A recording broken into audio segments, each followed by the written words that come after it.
প্রায় ২০ বছর পর এবার বাংলাদেশে দেখা মিলল ফাটাকেষ্ট এর। ভারতীয় এই মুভিতে দেখানো হয় মাত্র ৭ দিনে কিভাবে একটা রাজ্যকে পরিবর্তন করে দিয়েছেন অভিনেতা মিঠুন চক্রবর্তী। তামিম ইকবাল খান বিসিবি সভাপতি হওয়ার পর তো দেশের ক্রিকেট প্রেমীদের কাছে আর কম সমালোচনা হয়নি।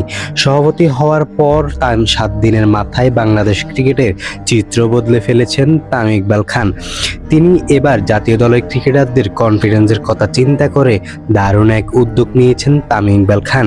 নিউজিল্যান্ডের বিপক্ষে টি-20 সিরিজে শেষ ম্যাচে যেই ক্রিকেটার সেরা হবেন তিনি পাবেন বিসিবির পক্ষ থেকে একটি দারুণ বাইক। এর আগে এমন ভিন্ন পরিকল্পনা নেয়নি কোনো বিসিবি সভাপতি। ছিলেন ক্রিকেটার, দেশের হয়ে খেলেছেন প্রায় 18 বছর, কিন্তু তাদের সময় এত সুবিধা পায়নি ক্রিকেটাররা। হয়তোবা সেই জেদ থেকে ক্রিকেটারের কথা চিন্তা করে এমন দারুণ উদ্যোগ নেয় বিসিবি সভাপতি তামিম ইকবাল খান।